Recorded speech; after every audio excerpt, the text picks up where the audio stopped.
Innovating Education Learning World in association with WISE, an initiative of Qatar Foundation. Welcome to Learning World.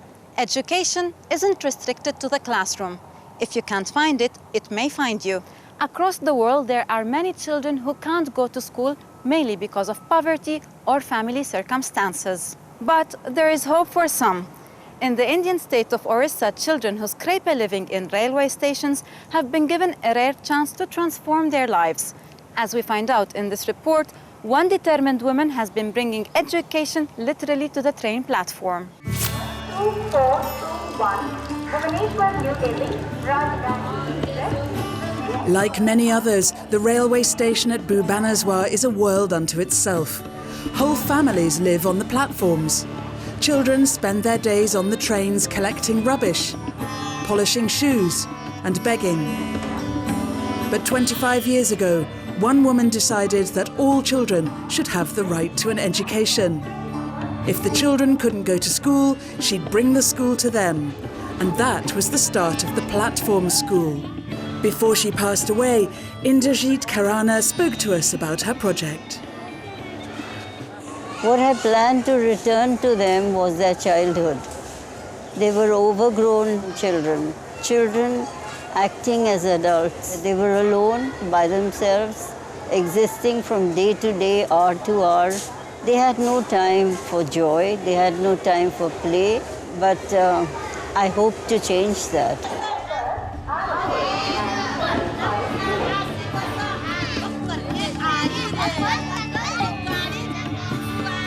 Every day, between 30 and 50 children gather on the platform for their lessons.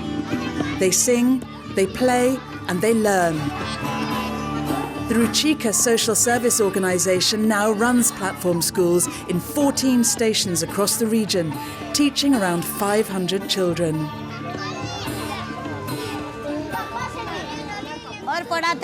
I started with 4 students 22 years ago. We teach them not to be exploited, and we try to take them off the streets. Some of them go on studying in government schools. Others manage to work in hotels, become drivers, or start a business.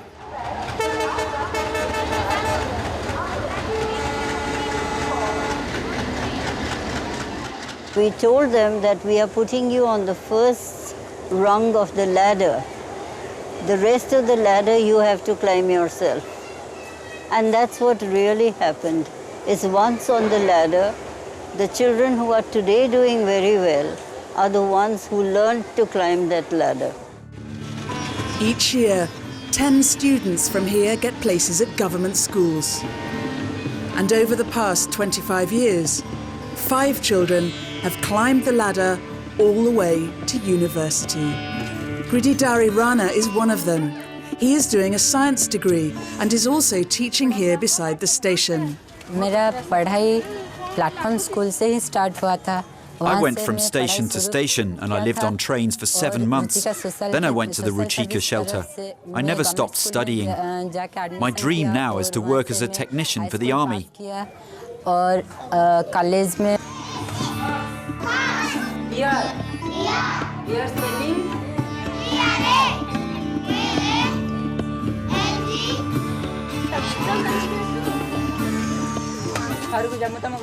Our next stop is Finland.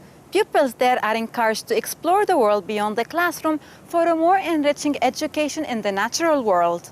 Let's find out how Finnish students are branching out. Today, these children are having lessons outside in the woods. This is Finland, of course, so here there are always woods nearby, even in the suburbs of Helsinki. The children choose a tree, measure it, study its leaves, map it and observe it.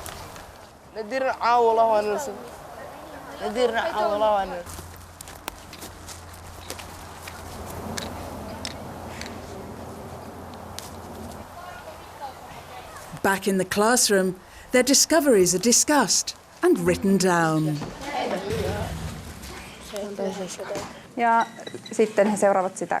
Each child chooses his or her own tree and they follow it throughout the year.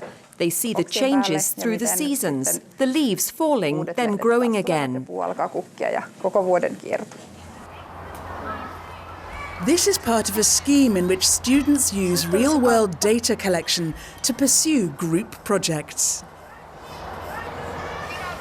On the Move is about using the children's everyday environment as a learning environment. Whether it's the social or the cultural or the physical environment, you can study it in basically any subject.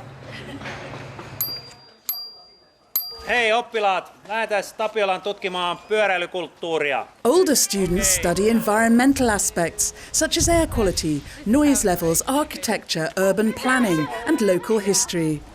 And there's a problem that none of the streets where you can cycle are actually marked here.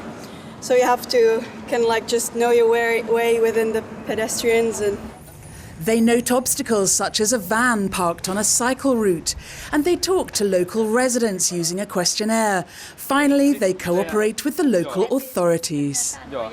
Also for local council, that they know the problems, and that way have an influence to make better society in some way.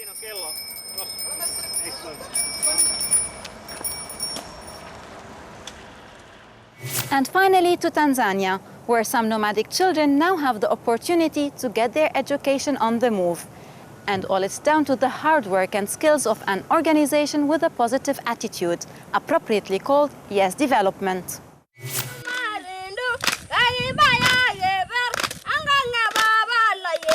The Maasai tribe migrate following the seasonal rains, making it difficult to provide education for their children.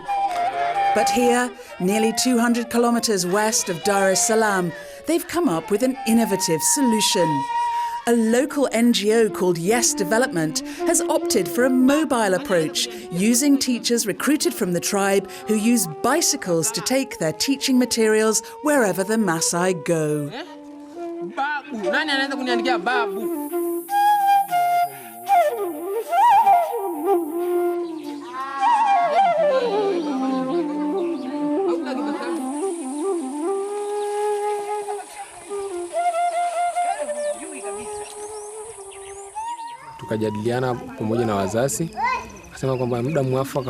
We agreed with the parents that the right time to teach is when the cattle have gone to graze on their own.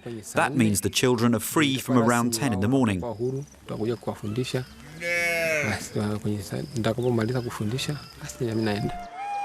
The teachers also educate any adults who've missed out and want to catch up.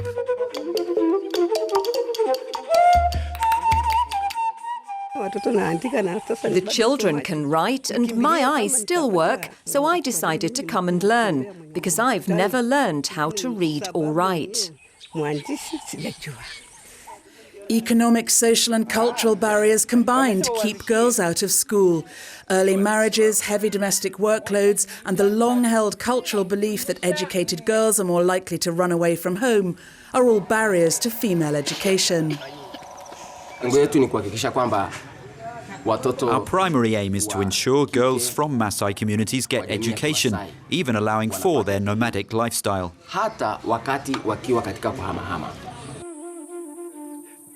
This project is currently educating around 300 nomadic children.